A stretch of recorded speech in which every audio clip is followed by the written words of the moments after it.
At 5:09 in the morning, on June 13, 2026, the ground at Yellowstone tore itself open, and by sunrise, the Firehole River was running milky gray for nearly 4 miles downstream. New vents had opened in the dark, one of them, a fissure, 61 feet long, filled to the brim with water hot enough to strip the skin off you. And 3 days later, on a patch of ground that geologists had walked across in their own boots, a pool of boiling water appeared, where there had been nothing at all. It was the second explosion, in that same basin, in 2 years. Search for it online, and you will be told the supervolcano is waking up. It is not. The real hazard under Yellowstone is stranger than the one everybody is afraid of. Start with what actually happened, because the details are better than the panic. The place is called Biscuit Basin, and it sits less than 2 miles northwest of Old Faithful. It has been closed to the public since the summer of 2024, and that closure is the reason nobody died. On July 23, 2024, just before 10 in the morning, a pool in that basin, called Black Diamond Pool, exploded. It threw rock into the air and tore apart the boardwalk that visitors had been standing on minutes earlier. People ran, and nobody was hurt, which was luck rather than planning. After that, the Yellowstone Volcano Observatory did something smart. They wired the place, seismometers, temperature sensors, infrasound microphones that pick up sound too low for human ears, and a camera aimed directly at Black Diamond Pool, which meant that when it happened again, they caught all of it. At 5:09 that June morning, the instruments lit up with seismic energy and a low acoustic pulse coming from the direction of the pool. The camera recorded a jet of steam firing out of the ground 100 to 200 feet to the north, in a barren patch where there had never been a thermal feature at all. Then the park staff noticed the river. 2 runoff channels had appeared overnight that had not been there the day before, draining into the firehole.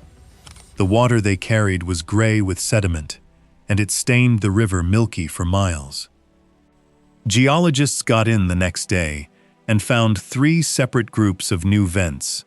The biggest crack ran 61 feet long and up to 5 feet wide, filled with water measured between 100 degrees Fahrenheit, which at Yellowstone's elevation is essentially boiling. Then they came back 2 days later, and this is the part that stays with you. A section of ground they had personally stood on had collapsed and filled with vigorously boiling gray water. A pool, roughly 21 feet by 17 feet. It thumped, steam bubbles swelling and collapsing somewhere underneath. It was not there on Sunday. It was there on Tuesday. So, is the supervolcano waking up? No. And the reason why is the entire point. A hydrothermal explosion is not a volcanic eruption. That distinction gets blurred constantly, and the two things are not remotely the same. A volcanic eruption involves magma, molten rock, rising, reaching the surface. A hydrothermal explosion involves water. That is all, water. Underground at Yellowstone, water sits trapped in cracks and pockets in the rock, heated well past boiling, but held liquid by the sheer weight of everything above it. Drop that pressure, even a little, and the water flashes to steam instantly. Steam takes up more than 1,000 times the space that water does. If that happens in a confined pocket, the pocket cannot hold it, and the ground above simply fails. Michael Polland, the geophysicist who leads the Yellowstone Volcano Observatory, calls it a pressure cooker situation. No magma is involved. None. The magma is the reason the water is hot in the first place, and that is the whole connection. Which brings us to the thing everyone is actually frightened of. You have heard the line, Yellowstone erupts every 600,000 years. The last one was 640,000 years ago. so we are overdue. The USGS has answered this directly, and the answer is blunt. Yellowstone is not overdue. Volcanoes do not run on schedules. And the arithmetic behind the claim collapses the second you look at it. There have been 3 giant eruptions, 2.1 million years ago, 1.3 million, and 640,000. That gives you 2 gaps, one of 800,000 years, one of 660,000. Average those, and you get about 730,000, which, if you took the average seriously, would mean Yellowstone still has roughly 100,000 years left to go. But averaging 2 numbers is not a forecast. The USGS says the figure is meaningless, and they are the ones who calculated it. Most volcanic systems that produce a super eruption never produce a second one at all. When they do, the gaps are not evenly spaced. The annual odds of another caldera-forming eruption work out at about 1 in 730,000, roughly the same odds as a kilometer-wide asteroid striking the Earth in any given year. And there is no pool of liquid rock down there waiting to go. In 2025, USGS scientists mapped Yellowstone's magma by measuring how well the rock conducts electricity, which molten rock does far better than solid rock. What they found was not one chamber. It was magma, held in separate pockets, each of them mostly solid, with melt scattered through the rock rather than pooled in it. Right now, that magma sits mostly solid, probably unable to erupt at all, not even as a slow lava flow. In June 2026, the month of the explosion, the seismic network logged 118 earthquakes inside the park.